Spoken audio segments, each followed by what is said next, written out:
Chapter 5. As soon as I got home, I started watching for Margaret's feet.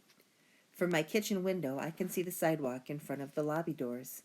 Since I have memorized all the shoes of everybody who lives in our building, I always know who's coming in or going out. I might be a detective when I grow up. I waited and I waited and I waited, which is the hardest thing in the world, especially when you have a hot head, which I did because my mother made me wear a winter hat so she didn't have to look at my chopped off hair.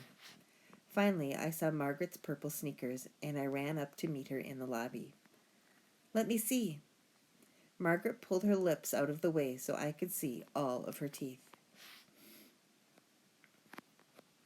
Margaret's mouth was the most beautiful place I had ever seen. It was even more beautiful than Disneyland, Sleeping Beauty's castle, which I am going to visit when I am 10.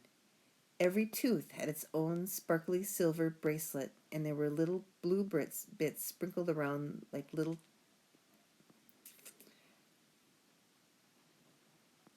Every tooth had its own sparkly silver bracelet, and there were little blue bits sprinkled around like tiny presents. "They're rubber bands," Margaret said. "Every month I'll go in and get them changed, and they'll give me different colors, whatever I want." That gave me such a good idea. I pulled off my hat to show Margaret that she wasn't the only one, and that made her happy. Then I told her my good idea. "You can pick the color of my new hair. Whatever color you want, you can draw it on my head." That made her even happier. "Those markers are still in my room." "Let's go," she said. "Is your mother still mad?" I asked. "Yep, but she's going to a movie with Alan this afternoon." Alan is Margaret's mother's special friend, which is the grown-up's word for boyfriend. So we went up to her apartment. Mitchell was there watching TV. When he saw my hair, he grabbed his chest and fell off the couch, pretending to have a heart attack. Then he smacked his forehead and said, "You guys are unbelievable. Absolutely unbelievable." Even though he is older and doesn't have to be so nice to us, I think he likes me. Margaret glared at him. Then she jabbed her elbow into my side, and so I glared at him too, even though I didn't know why we were doing that. I'm not so sure Margaret is the easy one in that family. She dragged me into her room. "I can't wait for summer," she growled. My mother's finally going to get rid of him." "You mean baseball camp, Baseball camp? He wants to go, Margaret. That's not getting rid of someone." Margaret gave me her "I'm in 4th grade and you're not" look. "Goodbye and good riddance," she muttered. Then she got out my mother's markers. They were all still there, and they looked exactly the same with none of the caps chewed up. I don't know how Margaret does that. She picked a bright green one and colored my hair, and then drew some curls on my forehead and neck. "No pointy lines," I reminded her, "just round ones." Thinking about pointy lines made me wonder about Margaret's bracelets again. How do they feel? I bet they're full of pointy parts. "Nope, they feel like heaven," Margaret said. "No pointy parts at all. They're as soft as rabbit ears, baby rabbit ears. Too bad you can't have them." She kept her lips stretched out of the way to show me her teeth the whole time she talked, so it was kind of hard to understand her. But I did.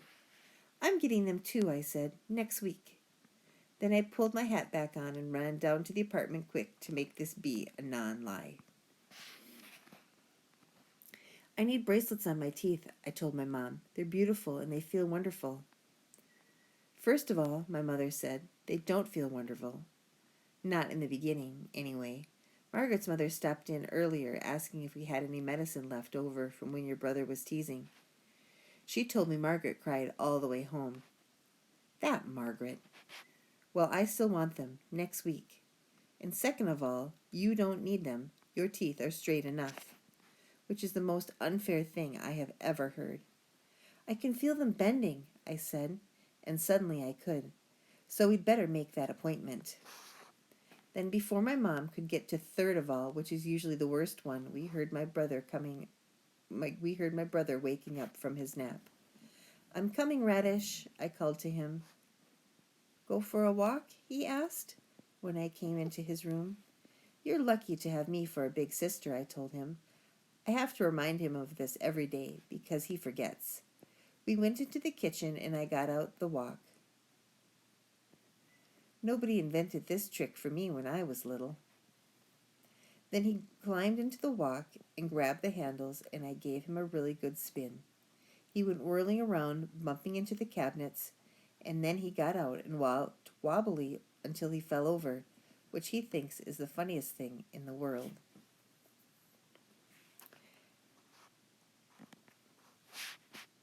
Again he yelled, but I didn't spin him again because he throws up on the second ride and somebody has to clean it up, which is N-O-T, not me. This is called being responsible. He came over to me and pulled off my hat and pointed to my head. Green? And I thought about something. First, Margaret had straight brown hair, and we didn't look alike. Then we cut it off and colored it red. So we sort of did. Then she got bracelets on her teeth, which meant we didn't look alike. But soon her teeth would be straight, and we would.